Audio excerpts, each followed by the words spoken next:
when I was sent to run ITC Infotech, it was the first time I went into this industry. So I found the answers by talking to people internally, by talking to people externally, even learning from people who I was interviewing with a set of questions that I wanted answered. In the transformation journey I spoke about on the shop floor, for example, there were some unresolved issues, and I was trying to find some answers. So I spoke to my colleagues, my shift managers, technicians. I didn't find the answer. Can you imagine? The answer came to me from a person in housekeeping who was sweeping the floor. Really? Yeah. How? So I was asking them that why are there sometimes missteps in manufacturing that lead to error in production? So he told me this is because people come to work and they get engaged in unnecessary conversation, and he gave a lot of examples. So I said, how to correct this? So we had in that factory a very strong dramatics club. So he said, you ask the dramatics club to do street plays explaining this. And I took the idea and I told the dramatics club. They loved it. And every day during lunch break, when people are coming in for 10 minutes, they would do a street play. Every day it went on for a month. Then the people themselves became aware and got embarrassed as a result of this.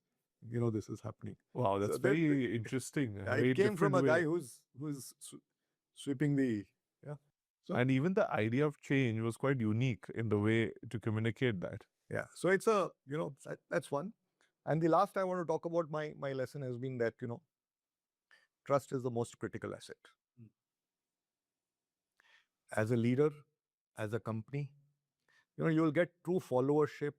People will align with you properly with the complete conviction and spirit. If you're transparent, open, you have humility, they must trust you.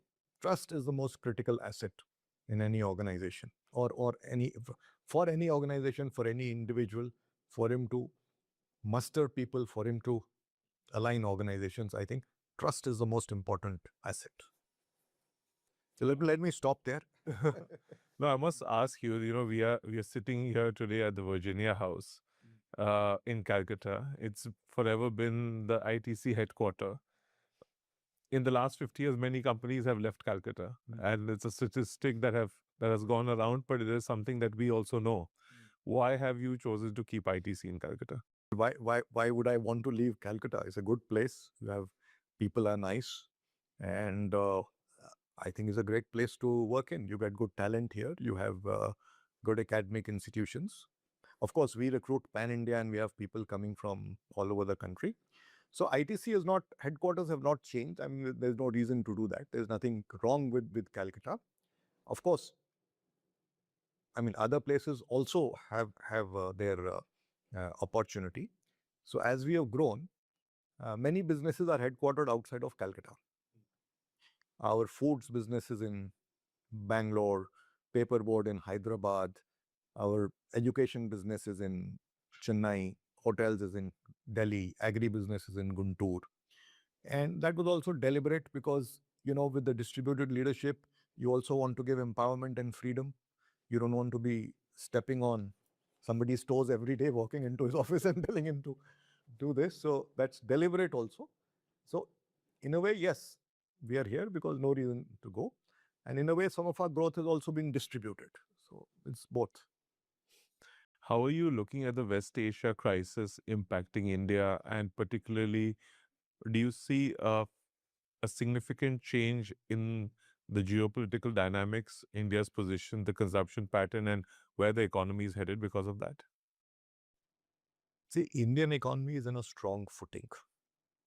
I think what the Honorable Prime Minister has done in 12 years is quite remarkable, very transformative. Many things have happened. Many steps have been taken. Many more are in the pipeline. And the impact of that is India is the fastest growing economy. It has favorable demography. It has strong digital infrastructure, public infrastructure, creating the connectivity. and many positives going for it. And it was in a very good situation when the crisis happened. It's still doing quite well, I would say, far more resilient than the rest of the world. But this is a uh, situation that has poses, certainly it creates new challenges to be dealt with because of energy, because of fertilizers, and therefore food, fuel, and fertilizers. These three things become a challenge, and they can have inflationary second order impact on the economy.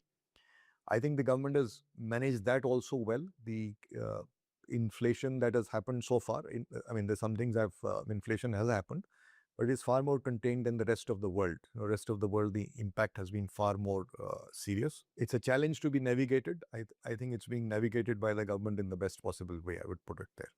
But it might create, if it continues and persists, it may create some inflationary pressures for a period of time, which could dampen, the growth. But the foundations are strong. I think this will be a transient impact, and we will get back. My last question to you. ITC, despite having British origins, is a very inherently Indian company, very strong in India, has contributed immensely to the Indian people. What role do you see ITC play in the next 20 years towards the Viksit Bharat or developed India goal? So I think our vision and growth philosophy is well articulated. We will continue to invest in areas of national priorities, creating new engines of growth uh, around the philosophy that I spoke about, market opportunities, enterprise strengths, and we will continue to do that in a fashion that also creates value for society, also nourishes the environment from the triple bottom line philosophy. And the idea is to scale up more and more of our existing businesses. Our IT business, which is the smallest out of the lot, though it's made some good progress in recent years. I think that's another one that we are going to scale up. And I think the aspiration now is that now that we have reached a size and stature in India, uh, it's about taking our brands beyond the Indian borders. The journey has started. We are Make Indian brands global. make Indian brands global. The journey has started.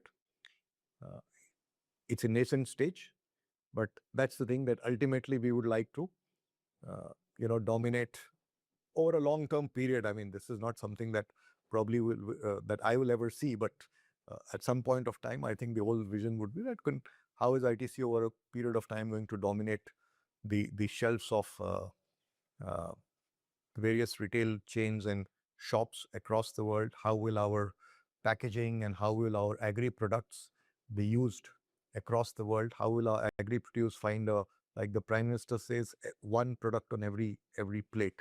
That's the vision with which we will really work towards. Thank you so much, Mr. Puri, for your time. I think this conversation has been inspiring for me. It's been nothing short of a masterclass in management, in brand building,